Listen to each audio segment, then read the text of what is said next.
Hi guys, welcome to a run through of your Digital for Teachers resource. I want to show you this with the aim that it will mean that you start playing around with it and you start finding the areas that resonate with you and also that resonate with your students rather. So something I really want to make clear from the start is we definitely have themes that you can follow each year so as to keep it fresh.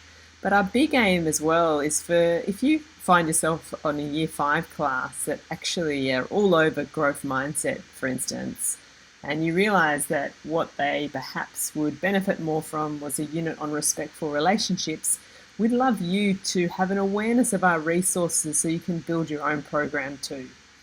But let's say that you are very, very new to the program and you're thinking, how do I introduce the animals and the whole kind of concept of the fact that we all have mental health? Then this is our step-by-step approach. You can follow it or not, but here it is for you. So you've got your animation, you've got PowerPoint presentations that introduce the octopus, you've got our Welcome to Grow Your Mind at School ebook that goes through all of the resources that we have and links them to the animals. You can read it to your students, or it can be a quick guide for you.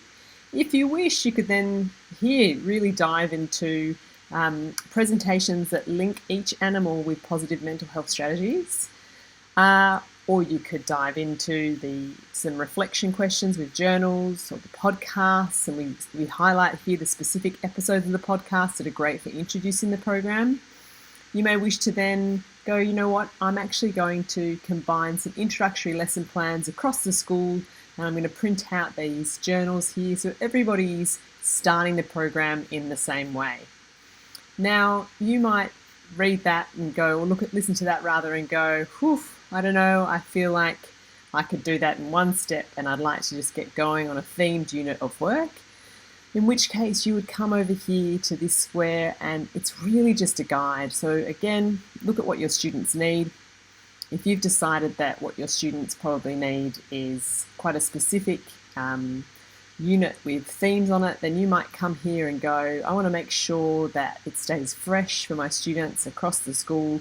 So I'm going to follow these themes here of mindfulness, of being a benefit, of friendships, of character strengths, of neurotransmitters, and of values. And that's what I'm going to follow. Please note that at the moment we're currently creating projects for each year that have a specific animal theme. Now again, you might decide that you've already planned for your resources for this year and your program for this year, but you might think there's an easy way for me to link what I'm currently doing in English with Grow Your Mind. So there's some ideas here of how you can do that. And I really wanted to spotlight this tool because we're very passionate about literacy and embedding key mental health messages across all areas of the curriculum. So you could come here and you'll see there's book discussions for you to follow before reading picture or chapter books. There's our recommended book list. There's also our character strength spotter and healthy and unhealthy relationship tracker, a vocab wall. There's an example from some teachers in the field at the moment for how they use it alongside their reading program. And there's also a stage unit of work with an Andy Mulligan book. And watch this space, there'll be more to come. And we've really spotlighted some of our all-time absolute favourites. Again, you might be looking at that going, I don't want to do it. What I want to do is just have 5 minutes a couple of times a week. So then you would go, I'm going to come here and I'm going to look at Grab 5. Now the great thing about Grab 5 is it gives you an indication of the different positive mental health topics that are taught throughout a student's journey with the program. So you might click on your Grab 5 and you'll go to week 1 and it will take you to breathing styles. So you click on that and you'd go, okay, for year 1, this is what we're going to focus on this term. We're going to do a different breathing style each week. Now, you might actually decide that that's not what you want to do, and instead you're going to maybe click on a different week.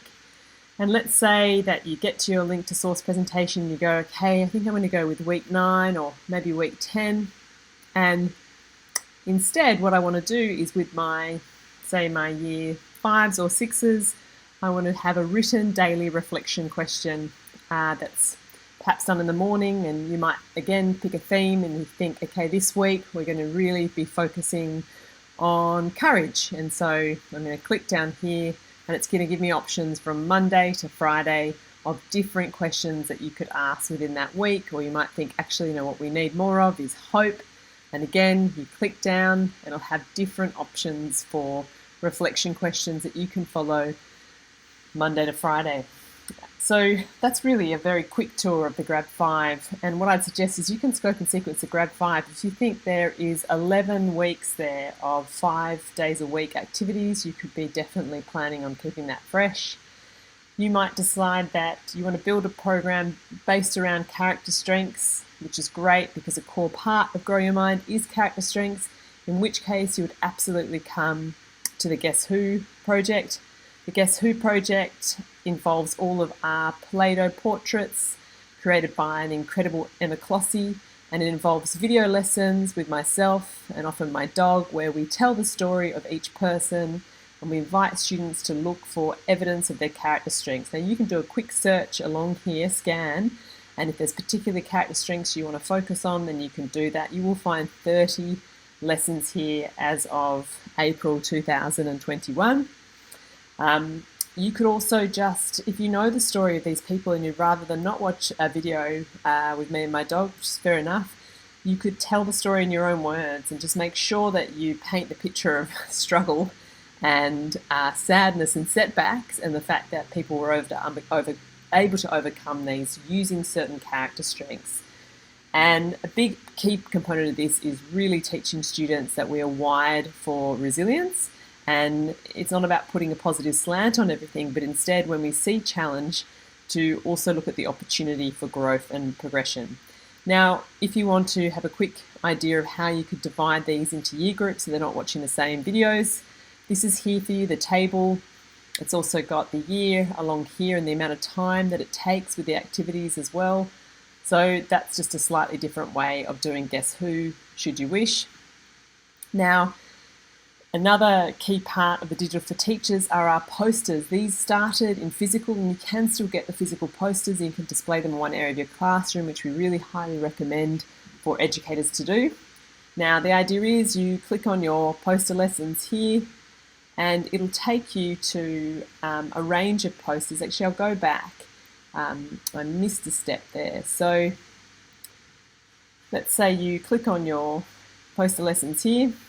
And then what it will do is you can choose between a ton of posters that we've created. So you could focus on the animals, you could focus on the emotional regulation, growth mindset, character strengths. There's a range of options here, the catastrophe scale. There's also, I believe, the perspective poster as well. And then what you will find is that these posters actually have a lot of notes under each one so that you kind of can teach to it in a way that feels very comfortable.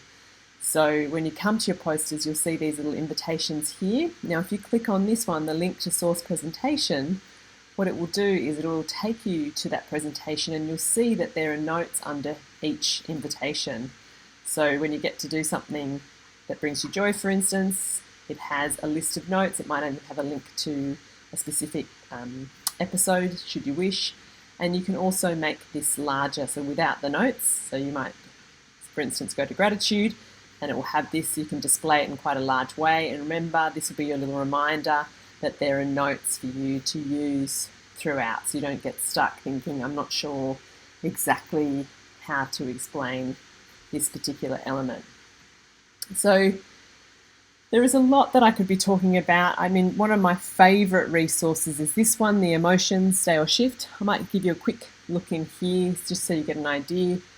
So the idea is that you click on this icon and it'll take you to an option where you can tell a story, or you can ask students to tell a story where we've got to guess what the feeling is.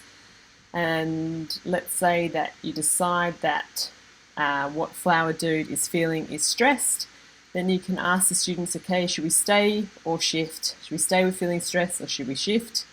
And then if you go to shift, it'll give you some choices that you can do around with your feelings. Again, what we're trying to repeat here is feel whatever you want to feel, but you get to decide what you do with those feelings, which takes a long time. It takes a lot of practice. Now, if it's a more comfortable feeling, they may choose to click on stay, and then it'll be about savouring that particular feeling. So that's a nice one to continually revisit with your students. There are tons of journals, both for the podcast but also for the animals, that you can print out and students can complete in their own time. There's also very quick references to movement and to conversation starters. There's video lessons that are by far and away not Schmick, but they certainly give you a guide to how you can introduce key components. Now, one of our most popular resources is the Flip to Flourish.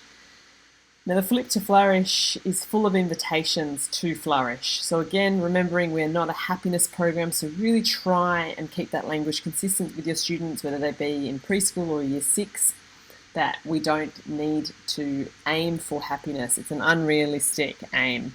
Now, let's say that you choose to do your Flip to Flourish. What you've got here, I'll make this bigger so you can see that a bit more clearly. What you've got here is all the themes, some of the general big themes that we cover in Grow Your Mind. So you might go, okay, I really want to do something around resilience. And so it will take you to that page, and on that page there will be an image that you can enlarge again with a call to action. So remind yourself, nobody's perfect, not you and not others. Here is a script that you can follow with links to existing fantastic emotional wellbeing programs. We really love supporting and promoting other emotional wellbeing programs as much as possible. So as I said, there's 65 invitations there for you to take your pick with. So really, that could also be a way that you do that, once a week or every morning if you wish, as part of circle time. And again, a quick reference to the fact that there's a dedicated teacher wellbeing site. There's parent information where there's slides that you can use with your families. There's all the quick links to the free school resources. This is the best way to get into the free school resources, and absolutely do that, because some of our free school resources are really fantastic, and they'll work alongside beautifully with programs that you create yourself. So whether they be that you're printing out different colouring in sheets very easily, or you might think, what I really want to do is be able to tap into emotional literacy with internal weather, or I might want to some kind of comprehension task. So as you scroll down, you'll find these. And so they're just a way, again, to keep things really fresh, more around relationships and ideas of how you can continue the content continuum. There's so many ways you can do it, so please don't get stuck on that, and please get in touch if you think we're not sure how to keep it fresh, because if anything, our Achilles heel is we've got a lot of content, and that we really want students to be exposed to as much of it as possible. Now, if you get lost, this is a resource we're currently working on. It's a bit of an index, so you can click on it and go to a theme, and it will take you to a whole page of options where that theme might be. Now, we'd love to hear back from you, because something we're considering building is a search button where you can say your year level and the theme you want to do, and then it'll really fine-tune it again so you can build your own program. So have a think about that, because we really base all our changes on what educators want to see happen. So there is a cheat sheet of what's involved in your Digital for Teachers resource. Remember, there is this search button here, so you can key in themes if you want to get to them quickly. The important thing is to start using it, as in start practicing and playing around with it. Don't be afraid of it. And remember, it's been created by a teacher for teachers.